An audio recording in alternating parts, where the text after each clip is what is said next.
হয় চৌপাশে বানৰ বিভীষিকা আৰু শোণিতপুৰ জিলাৰো বিভিন্ন প্ৰান্তত বানৰ কবলত পৰিছে সৰ্বসাধাৰণ ৰাইজ আৰু বিশেষকৈ ব্ৰহ্মপুত্ৰৰ যি জলস্তৰ বৃদ্ধি হোৱাৰ ফলত বিপদসীমাৰ ওপৰেৰে বৈ আছে আৰু এতিয়া ব্ৰহ্মপুত্ৰৰ যি বাঢ়নী পানী সেই বাঢ়নী পানীয়ে বিস্তীৰ্ণ অঞ্চল প্লাবিত কৰিছে শোণিতপুৰ জিলাৰ মই তেজপুৰ চহৰৰ সমীপতে থকা যি ভৈৰৱী মন্দিৰ হনুমান মন্দিৰৰ সমীপৰ গেৰেকী কলিবাৰী অঞ্চল আৰু এই বিস্তীৰ্ণ অঞ্চলো এতিয়া বানৰ কবলত আৰু সম্পূৰ্ণৰূপে এই ধৰণে এতিয়া দেখা পোৱা গৈছে যে পথৰ ওপৰত যিসকল লোকে আশ্ৰয় গ্ৰহণ কৰি আছিল তেওঁলোকৰ সেই আশ্ৰয় শিবিৰতো কিন্তু পানী উঠা পৰিলক্ষিত হৈছে কেমেৰা পাৰ্চন অমিত ভাগক মই দেখুৱাবৰ কাৰণে অনুৰোধ জনাইছোঁ এই ধৰণে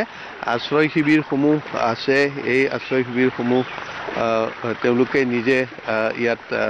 নিজৰ ঘৰবাৰী যিহেতুকে সম্পূৰ্ণৰূপে বানত বুৰি আছে তেওঁলোকে আহি পথৰ ওপৰত এই ধৰণে ইয়াত অৱস্থান গ্ৰহণ কৰিছিল কিন্তু ইয়াতো একেধৰণে সম্পূৰ্ণৰূপে জলমগ্ন হোৱাৰ ফলত এতিয়া এই শিবিৰসমূহো ইয়াত যিসমূহ তেওঁলোকে অস্থায়ীভাৱে ঘৰ পাতিছিল তাতো তেওঁলোকৰ ভৰি থকা পৰিলক্ষিত হৈছে ইয়াতো পানী উঠিব হৈছে হৈছে এবাৰ যোৱা বছৰ উঠা নাছিলে বাৰু এবাৰ বেছি পানী উঠিছে ঘৰতো পুৰা পানী ভৰ্তি হৈ গৈছেগে মানে একো নাই চব চাং টাং উপঙি আছে পিছত যাব পৰা নাই ৰাস্তাটো হে পানী হৈছে খোৱা বোৱা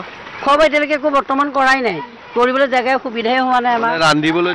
ৰান্ধিবলৈ ঠাই নাই একোৱেই নাই মানে পানীয়ে হৈছে চাঙত পানী বনাব নোৱাৰি একো কৰিব নোৱাৰি এই হাঁহ ছাগলী মুৰ্গী চব এনেকৈ উঠি গৈছে কিছুমান গ'লে বহুত বেচন গৈছে উঠি পেলাই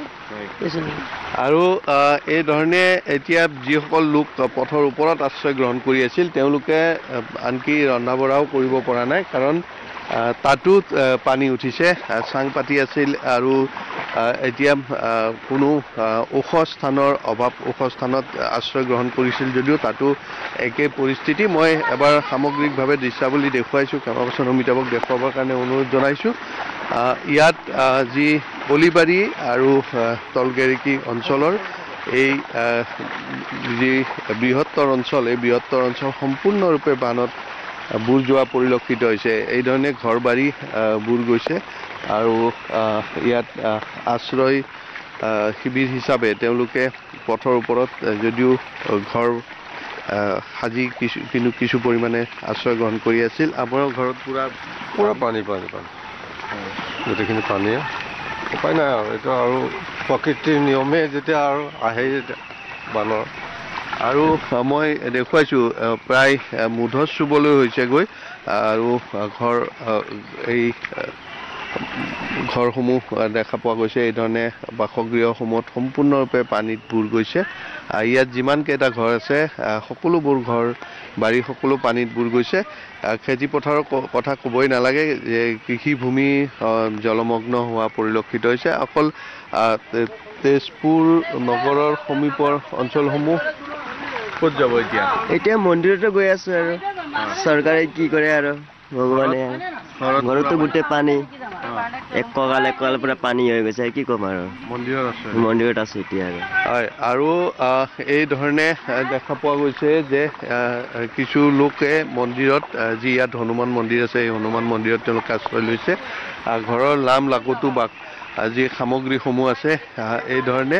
সুৰক্ষিত স্থানত ৰখাৰ কাৰণে চেষ্টা চলাইছে কিন্তু প্ৰায়বোৰ যিহেতুকে জলমগ্ন হৈছে গতিকে সুৰক্ষিত স্থানত ৰখাটো অসম্ভৱ হৈ পৰা পৰিলক্ষিত হৈছে আৰু মই এইখিনিতে উল্লেখ কৰিব বিচাৰিম যে শোণিতপুৰ জিলাৰ যি বিভিন্ন প্ৰান্তৰ বিশেষকৈ বালিপাৰা অঞ্চলৰ বালিপাৰা চাৰিদুৱাৰ অঞ্চলৰ যথেষ্ট বিস্তীৰ্ণ অঞ্চল প্লাবিত হোৱা পৰিলক্ষিত হৈছে একেদৰে ঠেলামাৰাত যি বেলশ্ৰী নৈৰ বিপদসীমাৰ ওপৰেৰে বৈ থকাৰ আপোনাক ধন্যবাদ জনাইছোঁ।